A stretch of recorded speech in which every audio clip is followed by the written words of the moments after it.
Due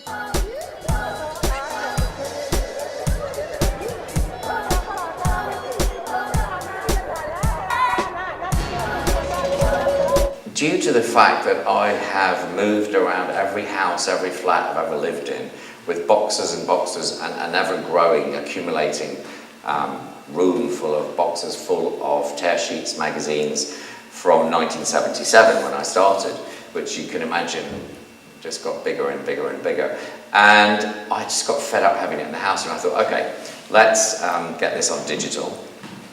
And I found a great archivist called Tori, who actually also happened to archive here at Somerset House. Sorry, I'll face everyone.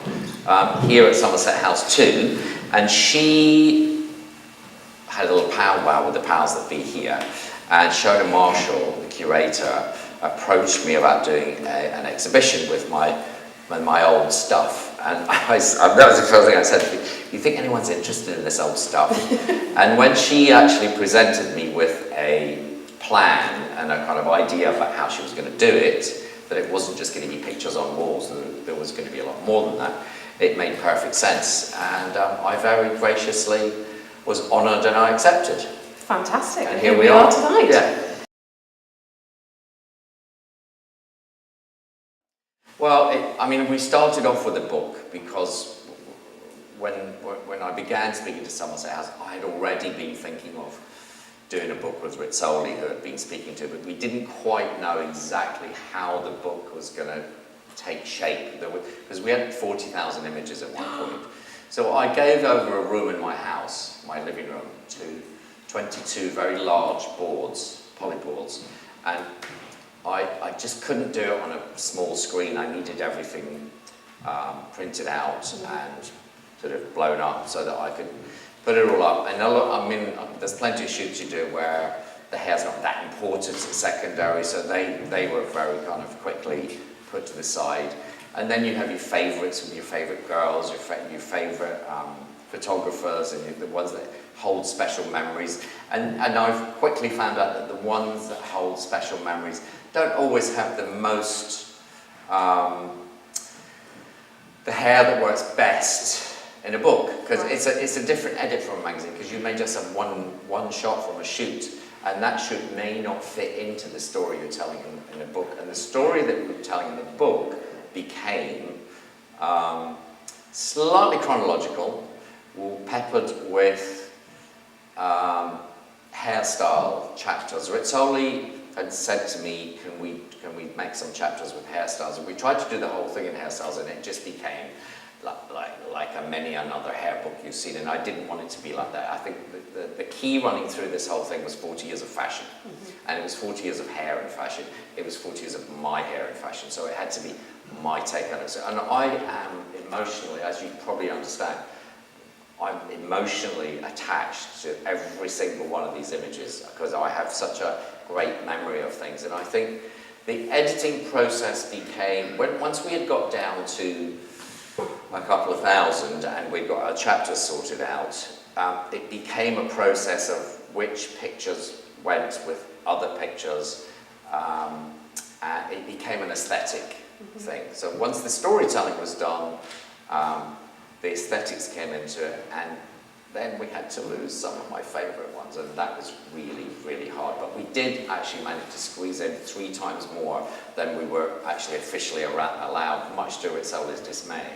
And so, anyway, we got about, I don't know, 800-900 pictures in the book, which was no mean feat. Then it came time to editing it even further for the exhibition, because the exhibition couldn't possibly be as extensive as the book, and we also have clothes and films here, so that there was even less shots, and that was difficult. But I think Shona and Somerset House have done a fantastic job here. Oh, it was quite overwhelming at times, because you spend a lot of time in the dressing room, in the hair and makeup room, with models, actresses, with young girls, with people that you kind of, often you model makeup artists, the 3 of you there, growing up together throughout the 70s and 80s and the 90s, when I should have been much grown up already, but I wasn't, and I'm still not. So it becomes you become like family. And just seeing all these old pictures that some of them I've forgotten about, I hadn't seen for a while, the whole thing just comes flooding back. But it was really interesting because we had to write to everyone to get permission.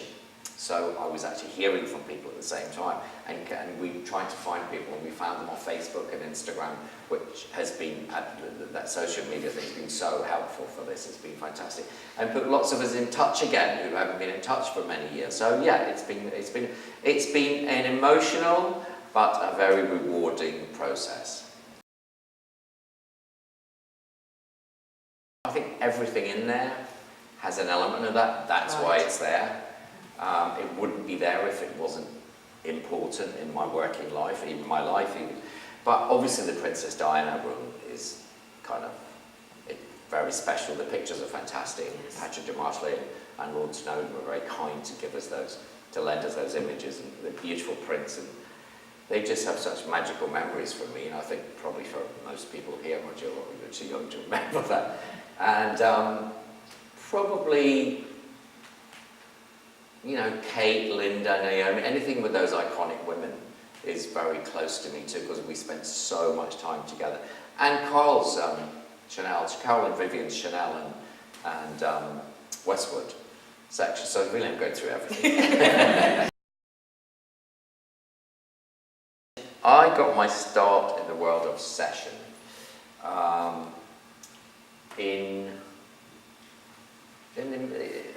I guess it must be 1977, yeah. I went, my big start was I was asked to go on a photo shoot for Vogue magazine because Kerry Warren, the hairdresser, he was ill or double booked or something, so I slipped in there by chance. And at that point, you were working in a salon? I was working in the salon. I'd done a few little photo shoots, right? You know, here and there. But this was a fashion shoot, it was a lingerie shoot actually for British Vogue, which is in the exhibition. And it started my long-term relationship with Vogue magazine, and it gave me my first credit in Vogue. And it opened a door to this world of glamour that I'd only ever seen in magazines before. I think at the beginning you have to be available. Don't even think about saying no, even if you've got your granny's funeral to go to or the biggest wedding you've ever. Don't say no, because the minute you say no, that job is somebody else's. And if you're trying to make a name for yourself, you have to be available. And it's a sad fact in this business that it's quite ruthless. There's a lot of rejection, so you really have to take those opportunities. And if you want to do it, if you want to really get there, you have to be prepared to work 24/7. I mean, it's not part-time, it's full-on. Yeah, I think I can step back and say, oh, I'm pretty proud of it. I can also step back and think, oh my God, that was awful, I'm going to make it better next time. And I often do that. I think, well, maybe it wasn't awful. Maybe I'll do that differently next time. But I think with me, it's constantly about the next thing. It's not about doing this, yeah, that was great. It's about doing this, how can we make that better? How can we change that? Well, I don't want to do that because we've done that before. When we do the Chanel shows, we have 6 a season. And I've spent the last 9 or 10 years deliberately trying to not do the same thing twice, you know, which is a challenge by itself. One of the massive changes in the industry is social media, and the speed with which we consume imagery, and the disposability of that imagery, and the people who are in that imagery, and the pressures on people to create more content. I mean, it's kind of spinning out of control, you know. I've never done a mood board in my life. I think you can get bogged down in mood boards. I know. I'm a great believer in spontaneity. Okay. Yeah, I'm a great believer in kind of making it up on the day. I mean, it's good to be prepared, but I'm not really a one for mood boards, no. So how do you ensure then, if you're going back doing Chanel again, season after season, that you're keeping things fresh and you're moving things on? Well, with Chanel, Carl will send me a sketch, kind of be a very rough, loose sketch, give me 2 lines of a look that he may want to convey, and it's And how early is that before the show? a couple of weeks, Okay. a week. With Chanel, we definitely get a bit more time, but I think, yeah, it's not about doing mood boards. It's about picking. It's about an instinct, and that I pick up from a drawing he's given, or something very, very simple. That you can get bogged down in, you know, the small stuff or the stuff. You know, I think keep your head clear and just try and keep it simple. Try and keep your ideas simple, your thoughts simple.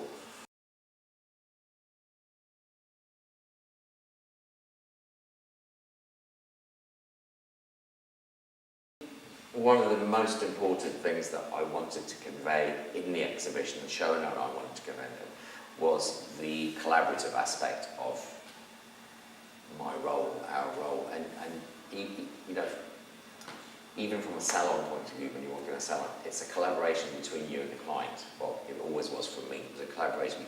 You're not going to give someone something if they really don't want it. You know, there's a conversation and they're getting to know each other. It's the same in photo shoots. There's you, hair, makeup, styling, photographer. Now, the image is a collaboration between those 4 people. The hair and makeup may be dominant in one, the makeup might beat you down and take over on another one. But the whole thing is a collaborative process. It's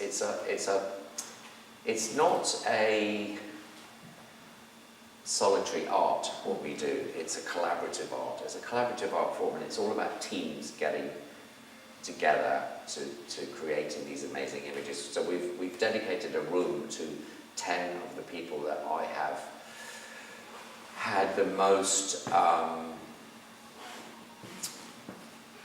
the best results collaboratively and sort of consistently with over my many years. And who are those? We have photographers like Craig McDean, Tim Walker, Patrick Demarchelier. We have stylists like Lucinda Chambers, Kate Phelan, Kareem Votfeld. Now I'm beginning to forget them. And I'm sure we're going to be We seeing a have lot Nick of that Knight, later the next photographer. year as Yes, well, yeah, of course. yeah. There's rather a lot of Kate Moss, as you can imagine. Yeah. Never too much Kate Moss. Never too much Never Kate too Moss. much. No, true. It can be. It Yeah. can be very, very free. It can also be very. I can also be there doing exactly what the designer or the stylist had in mind. Right. But if I don't think it's right, it's my job to say I'm not sure this works. And I think we're constantly trying out new things and constantly trying to work around things, work around each other. And I'm not averse to if the whole something's not working, I'll say, look, let's get rid of the hair and start again, you know. But I think you can only do that if you can work really, really quickly, and you can go from something to nothing or nothing. It's harder sometimes to go from something to nothing and be confident that it works as nothing than the other way around, but you need to be flexible both ways. And I work very well on set. I don't work well in the dressing room. For me, the dressing room is to prep the hair into a texture or something that I can then change. And then what I'll be, or not, as the case might be, but what I'm very good at is, because you've got the girl in the dressing room, that is nothing like the light that's going to happen downstairs. And that light, I find nowadays, is not necessarily the light that is going to stay for the shoot. So I think once we get downstairs into the actual photo setup, we've got to be prepared for everything. So I also got a big table with wigs, hair pieces, products, anything I need to make a quick change. But a quick change can be quite dramatic. You know what it's like with hair. a very small detail, like just moving a few hairs of a fringe can change the whole look dramatically. And I think a lot of people don't understand hair. It's a material thing that they can't really, unless you're a hairdresser or you don't know how to work with it. I think, and part of that also is a big skill, is the collaborative skill, is actually being able to work with people. Because this is not just about you. You're not thinking out what hairdresser or what hair you're going to do the night before, and that's what you're going to do. It doesn't work like that.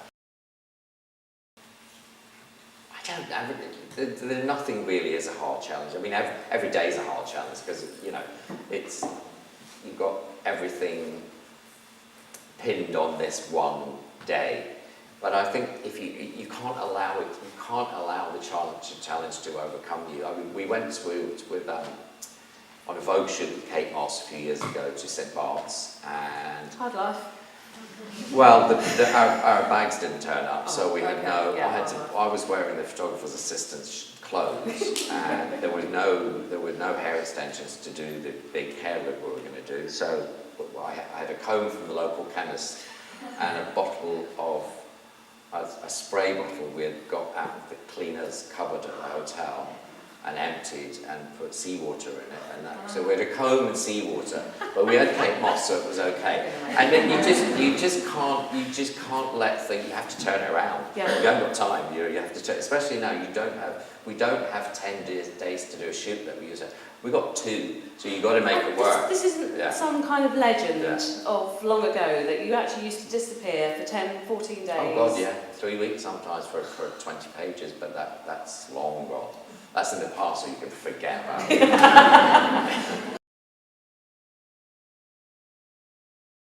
Well, it's not really a persona, it's just me. It's you. I mean, it is. I haven't created anything, really. It's just, I mean, I do lots of selfies with wigs on, but if you show me a hairdresser who's got a bag of wigs there and 2 hours to kill, who's not going to put one on and take a picture, you know, I don't believe that exists. You know?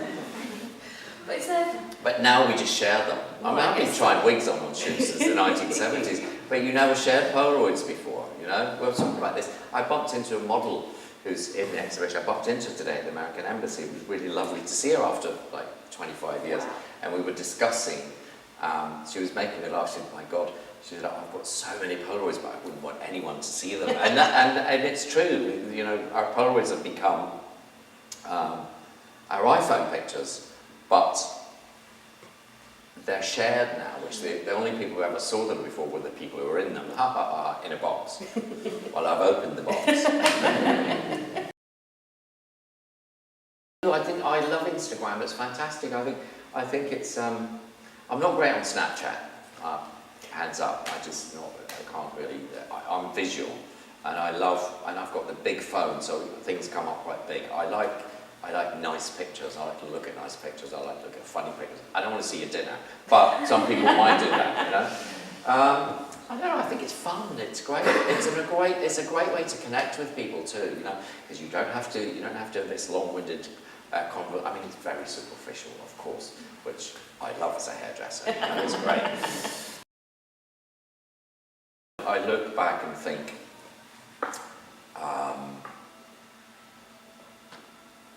How sad that we over-retouch everything. Right. How sad. I mean, you'll see we have some big prints down there there's one of Orlando Evangelista that's from Turlington that were taken on film, and they're so beautiful. They're so kind, and everything had to be well done because there wasn't Photoshop. And when I see a lot of stuff now that's face-tuned to death and is just so fake, that kind of saddens me a bit. I don't think there's any need for that. I mean, I watched a TV program last night where I saw a woman on there in her 50s who had so much stuff injected into her face that it was really going to a beautiful woman too that doesn't need it. And I think we've reached a strange era in many ways, in more ways than one this week. Yeah. So I think, and film and digital are very different, but at the same time, you don't want to sound like you really are the old crony harking for the old days, because they're not coming back. But I think with film, I know a lot of young photographers that I work with like to use film because it has a different quality to it, and I can see film actually making a comeback, being more niche. I mean, digital is great and it's commercially viable, you know, whereas film is a bit more. It's a bit more special, I think. Right. You know.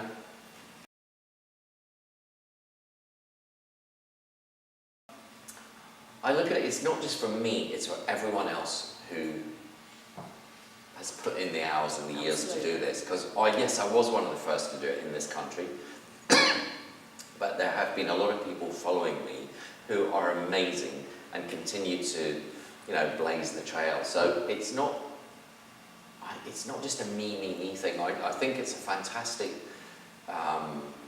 recognition for our craft and what we do, and showing people actually, because if I'm at a party with people that are not in the industry, don't know me, what do you do? I'm a hairdresser. Where's your salon?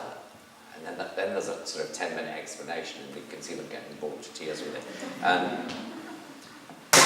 And I think hopefully this will, I know people are much more aware than they used to be, but I think this will kind of give people some kind of, you know, reality to put it in its box, if you like. You know, give it a platform to think. Oh yeah, no, I get what that is now. You know, you've got to remember too that you are the hair and makeup. You know, you're not the person in the picture. You are the team. You know, but sometimes I think in this industry you can be dismissed a bit. It's still, even in this day and age, you can be, oh yeah, that's hair. If someone calls me hair, I get really pissed off. You know, hair. I mean, it doesn't happen often, but I think this little exhibition we've got going here will hopefully take us some way to elevating our trade and giving it the respect that it deserves. Fantastic. I think that is perfect message Thank you. on which to end our little tete-a-tete. Thank you. Ladies and gentlemen.